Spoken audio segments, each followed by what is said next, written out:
ఏమీ లేని వారికి దేవుడే దిక్కు అని, when he has no one to look after, సాక్షాత్తు పార్వతీదేవే వచ్చి అన్నం పెట్టేది ఆ పిల్లవాడికి డైలీ. అండ్ ఆయన కారణ జన్ముడు, అంటే ఆయన బర్త్ కూడా పర్పస్ డ్రివెన్. ఇలా ఆ పిల్లవాడు ఎవరి తోడు అండ్ కేర్ లేకుండా తిరుగుతున్నాడు. ఒకరోజు హిమాలయాల దగ్గర ఉండే ఒక మహర్షికి దివ్యదృష్టిలో ఈ రాంబోలా గురించి తెలిసింది.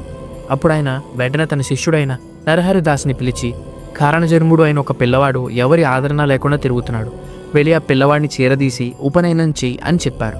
అప్పుడు నరహరిదాస్, స్వామి ఎవరు ఈ పిల్లవాడు, ఎందుకు మీరంత కేర్ చూపిస్తున్నారు అని అడిగాడు.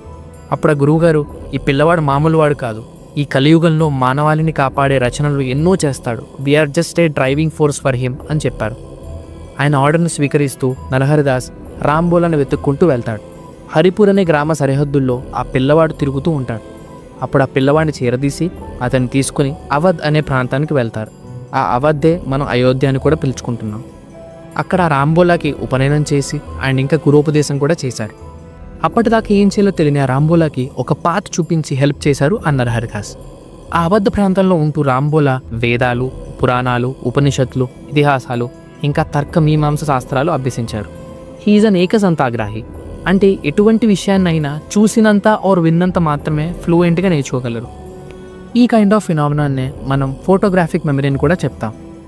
మన వేదాలు శాస్త్రాల ప్రకారం దెర్ ఆర్ 4 kinds ఆఫ్ ఆశ్రమం: బ్రహ్మచర్యం, గృహస్థాశ్రమం, వానప్రస్థాశ్రమం అండ్ సన్యాసాశ్రమం. బ్రహ్మచర్యం is when we go through our learning period, అంటే చిన్నప్పటి నుండి మొదలుపెట్టి మన విద్యా విధానాన్ని నేర్చుకొని ఒక కంప్లీట్ క్యారెక్టర్ని డెవలప్ చేసుకోవడం, ఇది బ్రహ్మచర్యం. గృహస్థాశ్రమం, this is when we get married and దాంతో వచ్చే రెస్పాన్సిబిలిటీస్ని సొసైటీకి మనవంతు మంచిని ధర్మబద్ధంగా నిర్వర్తించడం, ఇది గృహస్థాశ్రమం అంటే. వానప్రస్థాశ్రమం ఈజ్ వెన్ మన బాధ్యతల్ని ఫుల్ఫిల్ చేసి చివరికి భార్యను కూడా పిల్లలకు అప్పచెప్పి ఇంకా ఎటువంటి బంధాలు లేకుండా అరణ్యాల్లోనో కొండల్లో ఆర్ గుట్టల్లో కూర్చుని టోటల్ ఫోకస్ షిఫ్ట్ దేవుడి మీద పెట్టడం, ఇది వానప్రస్థాశ్రమం. నెక్స్ట్ సన్యాసాశ్రమం. అన్నీ వదిలేసి ఉండడం మాత్రమే సన్యాసం కాదు, ఎందుకంటే అసలైన సన్యాస ధర్మ నియమాలని పాటించడం చాలా కష్టం. ఇది కేవలం కారణజన్ములు ఆర్ ఎంతో నిష్ఠ, శ్రద్ధ, భక్తి ఉన్నవాళ్ళు మాత్రమే చేయగలిగేది.